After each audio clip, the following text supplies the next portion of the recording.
So, Last Voyage of the Demeter takes what's usually a very small portion of the Dracula mythos and story and stretches it out to be the entire film within itself. The Dracula novel, famous as it is written very strangely because it's done in different journal entries from different characters' perspectives, and it constantly shifts as to where Dracula is in the story. If you know the general idea of the Dracula story, even if you haven't seen the movies or read the books before, there's tons of interpretations. I think Dracula, the novel, is public domain. I think that's why you see so many different interpretations of Dracula.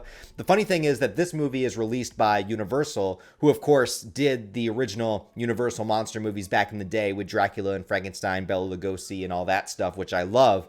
And while watching this movie, I couldn't help but remember when they tried to reboot their shared universe, their shared dark universe that they tried with the Mummy movie with Tom Cruise. Then I was reminded of that movie, and I was a little depressed for a little while, but then I started to get back into it, and I'd be like, wouldn't it be funny if they tried to subtly reboot again? Like, this is actually the first movie in the franchise. Would be funny. Anyway, if you know anything about the story of Dracula, Dracula's story starts in Transylvania, and then he makes his way to England, and he does so via cargo ship, because that is how you traveled back in the late 1800s if you wanted to get there.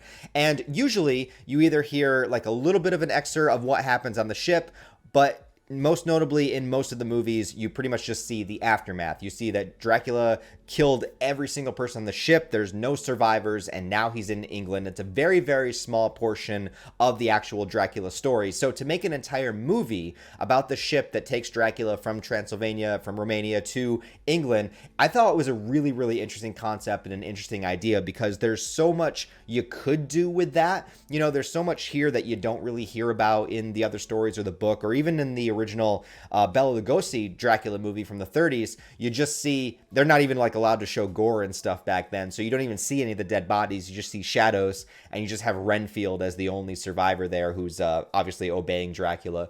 No Renfield in this movie, but there is definitely Dracula, and a very interesting take on Dracula, to say the least. Also, you go into this movie, and again, if you know anything about Dracula, you know that none of the crew survives. And actually, in the very beginning of this movie, no spoilers, this is in the first 2 minutes of the movie, it actually takes place after the wreck, and then they find the journal entry, and it kind of goes back and then shows you everything that happened. So right from the get-go, you know that most of the characters, if not all of them, are not going to make it out of this. So the movie has a couple of jobs to do. It has to be a scary, engaging movie that introduces this concept of a monster on a ship, and they're out in the middle of the ocean. So I like the concept, too, that they're trapped in one location.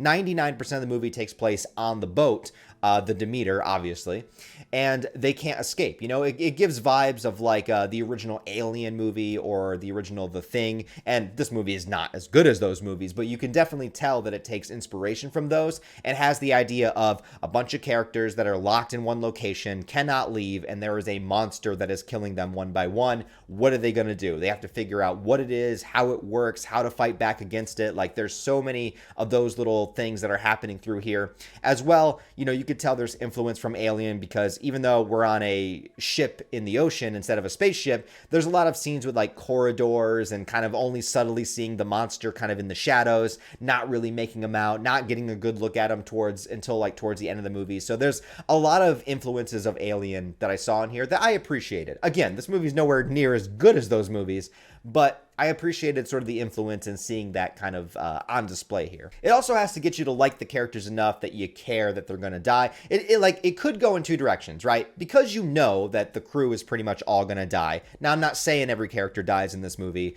but that's, you know, if you know the Dracula story or the novel, that's what happens. That's what is said to have happened in the novel. So going into this movie, it can go two ways. You can either have a bunch of dumb characters that you're just waiting to get killed one by one, kind of like a slasher movie. And in some ways, this movie is kind of like a slasher movie. Or, you know, you could really try to develop these characters, give them personality, have you give a shit about them so that you don't want them to die and you don't want them to survive. And I would say this movie kind of is in the middle of that. Because there are some characters in this movie that it pays a awful lot of attention to and tries to build up and tries to give you that camaraderie, tries to give you the understanding, the backstory of where they come from, their relationships with one another. There's definitely an attempt here to get you to care at least about I'd say 3 or 4 of these characters in particular. The whole crew, there might be, I'm not sure how many there are. There might be like 10 characters, but it really tries to get you to know and like and understand at least 4 of them along the way. But at the same time, it does have characters that are there to pretty much be killed off, and you're kind of waiting for the next kill as it happens. So obviously, Dracula is being carried in this kind of cargo crate, taken across the ocean in order to get to England. And at night, when the sun sets, he comes out, he kills one of them, and then goes back to bed. He basically comes out to feed. He comes out to, have some dinner, go back to bed. He can't kill all of them at once because he actually needs them to get to England, right? So it does work kind of more like a slasher movie in that way, where it's like there's one mysterious death, and then the livestock gets eaten as well. So they're trying to figure out what's going on. And I think one of the big things about this movie that might make it frustrating also is that the characters in the movie don't really know what Dracula is. Like, they know that he's some sort of evil that's on the ship. Like, we know who Dracula is, right? We know that he's a vampire. We know sunlight, stake through the heart. We know all of these things. The characters do not know these things.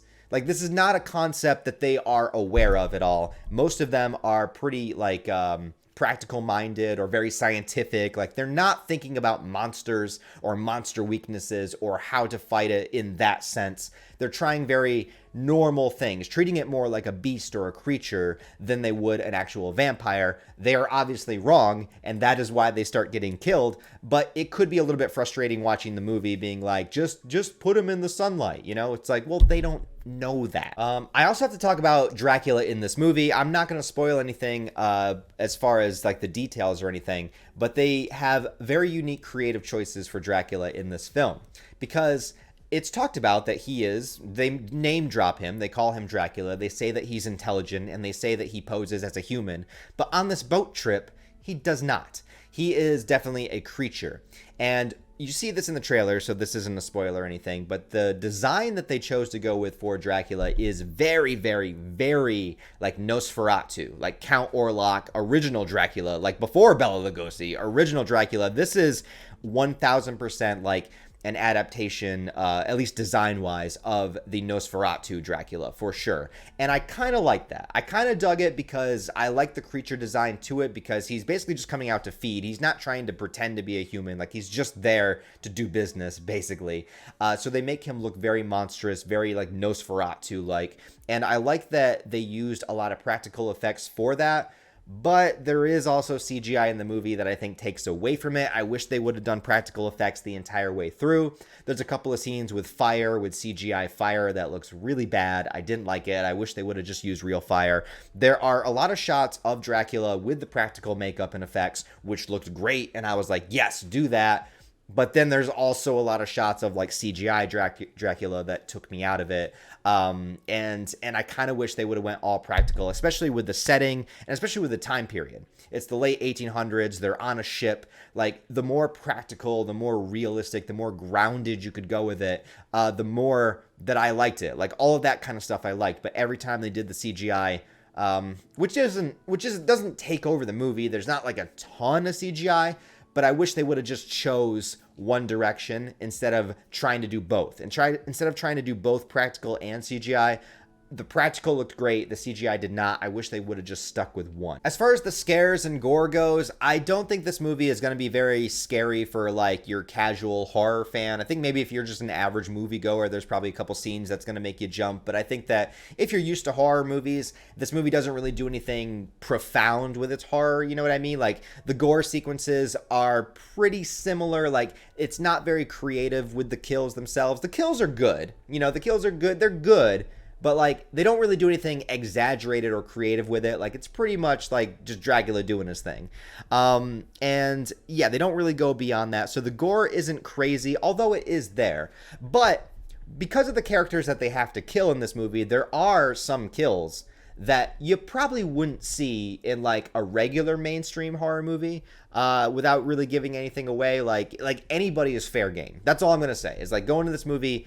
Like, obviously, the original story is the entire crew does not make it. Everybody dies, right? That's the original Dracula story. Well, when you watch this movie, I'm not going to say if everyone dies or if everyone doesn't die, but people that you would expect to maybe live to the end of the movie do not. And I appreciated them doing that. I also want to say, and one of my favorite things about this movie was actually like the last 5 minutes.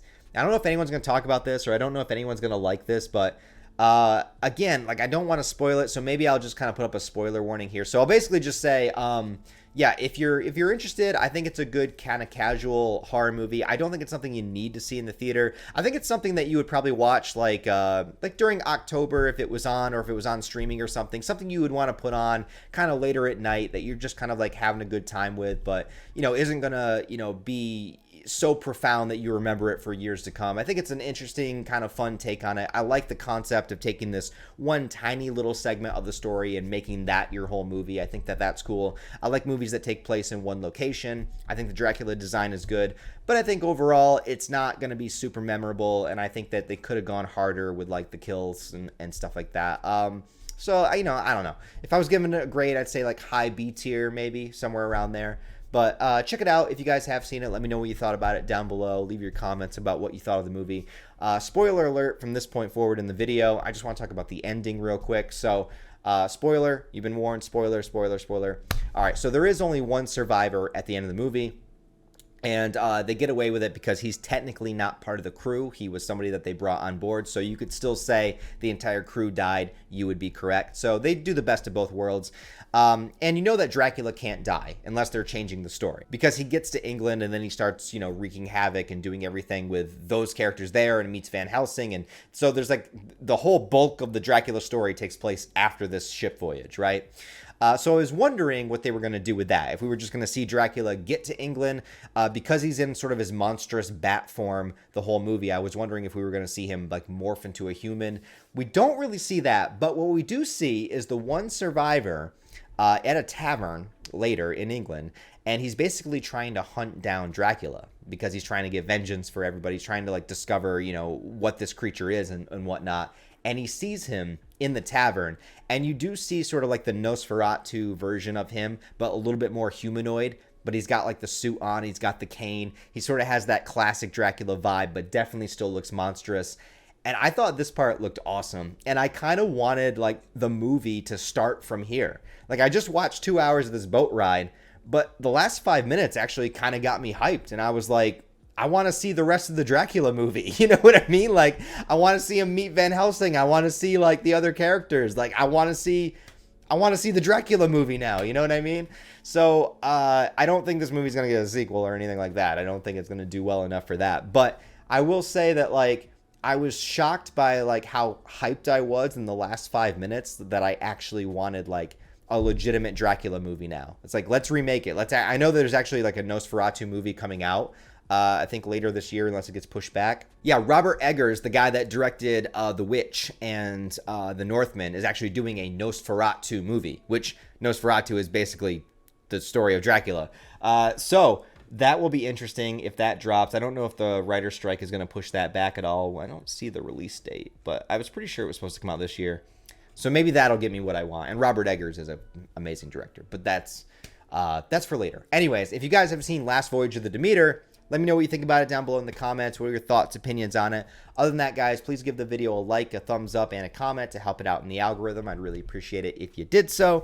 And if you want to support the channel on a deeper level, I do have channel memberships turned on, Patreon, merch store, and all the various social media links where you can follow me down below. Other than that, guys, hope you have a wonderful rest of your day, and I'll talk to you next time.